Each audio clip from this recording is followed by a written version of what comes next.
mga kapreni, andito nga pala tayo ngayon sa Palaisdaan ni Kabaning! At syempre ako nga pala si Ash Maharot at kasama natin si Miss Cutie! at meron po tayo sa kasama si Baby Cutie! Oh, sino siya? Ang galing niyang gumiling, ang galing niyang gumiling. At syempre kung bago kayo sa Facebook channel na ito, all you have to do is subscribe. Syempre follow and share na rin para lagi kayong updated sa mga video. Yo! Ready! Punta na tayo dito sa ating Kabaning! At alamin natin kung ano nga bang meron sa loob ng Palaisdaan ng Kabaning, kung bakit dinadayo to ng maraming netizen galing pa sa iba't ibang lugar. Tama? Yes! Yes, so paano? Tara na! Let's go! Wala pa mga pangalan. Alam mo saan malito? Doon ko sa mga kasama kayo.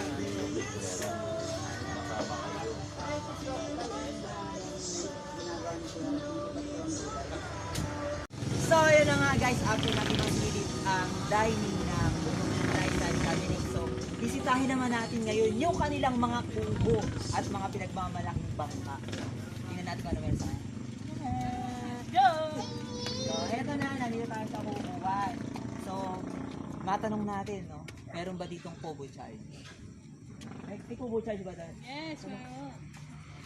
Meron po tayong Kubo charge yung sa maliit lang. 100 lang po. Uy, 100. 100 lang po. Sulit na. Ultimate na Meron po ba siya. tong ano, limit o oras?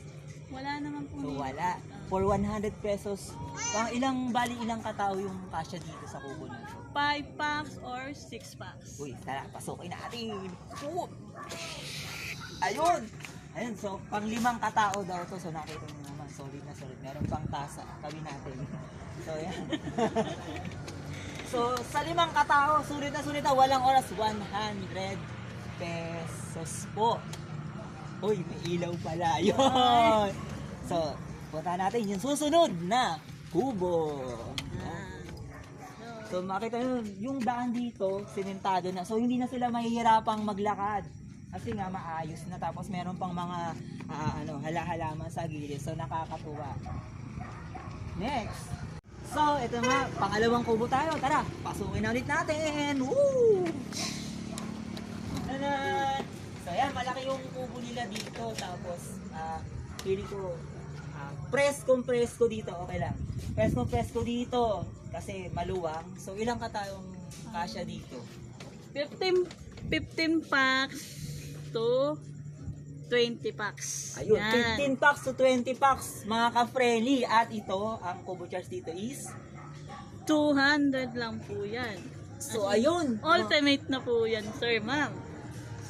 Ayun, 200 pesos lang. So, wala ring oras dito. Yes, Sulit na walang sulit wala. kasi Sulit na nakita sulit naman, talaga. maluwag yung view. Ito kasi yung mga gusto kong friendly kapag yung kumakain sa mga nature trip, 'di ba? Ang presko, maaliwalas, tapos makikita mo agad yung Palaisdaan, 'di ba? Saka maganda siya lalo pag gabi. Ah, yes. Diba? Ang daming ilaw po niyan. Grabe. 'Yun. So, proceed tayo. Tingnan pa natin yung iba.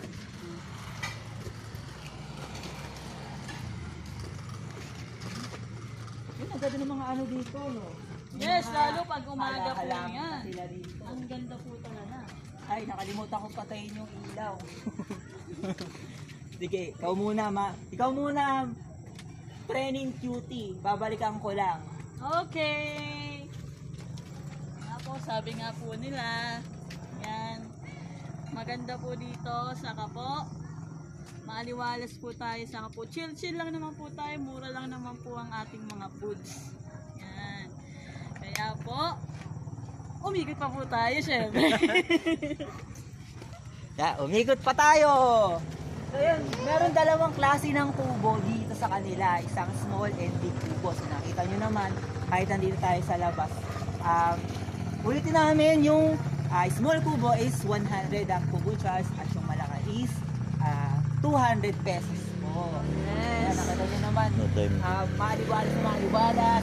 Ang ganda ng mga ilaw nila. Nakakatuwa. Yay!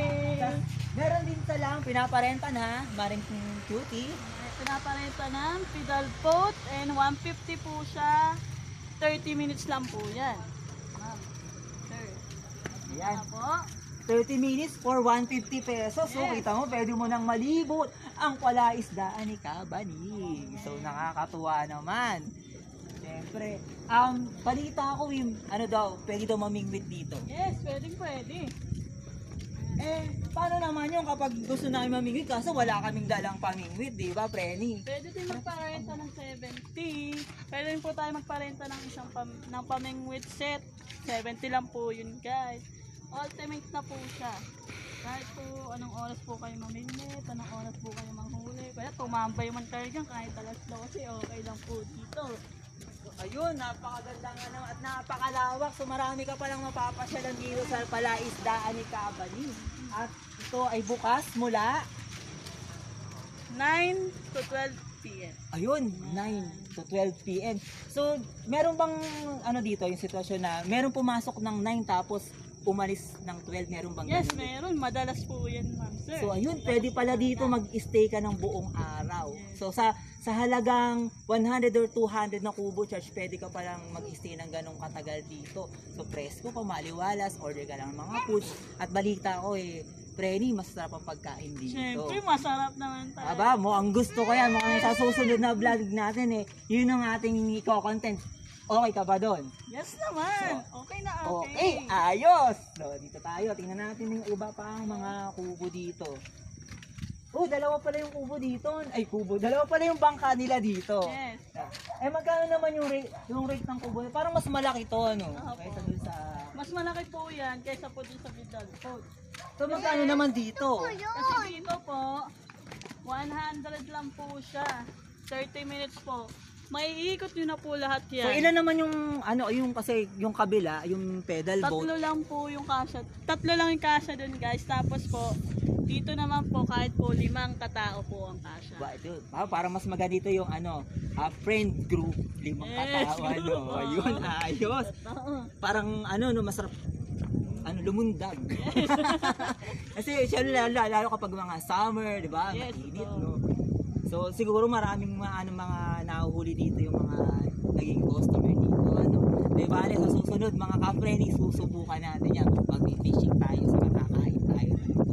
So, tara, proceed natin kung ito bang palaisdaan ni Kabaning may maayos na parking at malawak. Siyempre, di ba, dinadayo sabi nga, maraming dumadayo natin sa ibang lugar, yung iba galing pa ng Manila, kung saan. Iba galing pang ibang bansa. Tingnan naman natin kung komportable nga bang mag-parking dito sa loob ng palaisdaan ni Kabaning. So, tara na! Go! So, ayun, dito na nga tayo sa parking lot ng palaisdaan ni Kabaning. At talagang napakaluwang nito. Tingnan natin. Pakita. Paikot na gano'n. Kuya, paikot. So, ayan nga, napakalawak. So, yung mga may sasakyan, pwede kayong pumunta dito kasi meron tayong maluwag at maayos na parking. So, napakaganda talaga. Napakaliwalas, napakalamig ng simoy ng hangin. So, ano pa ang hinihintay nyo? Mga kaperi, tara na dito sa palaisdaan ni Kabaning! Yun! So mga ka-beauty, hanggang dito muna ang ating mabablog. Dahil sa susunod na pagpa-vlog namin dalawa. Ash Maharot at Miss Beauty. Oh, ikaw na. Sige, okay. At syempre, tulad ng sabi, hanggang dito na lang muna sa susunod na vlog. Titikman natin yung mga pagkain. Ako talaga patok na patok pa sa bagay ang kanilang mga pagkain kasi napabalita talaga masarap daw dito. Yes, So, masarap talaga. bago kayo magtapos, ulitin namin kung bago kayo sa Facebook channel na ito, all you have to do is subscribe, share nyo rin po mga kapreni at follow. So, hanggang dito na lang. And 5, 4, 3, 2, 1, Bye-bye!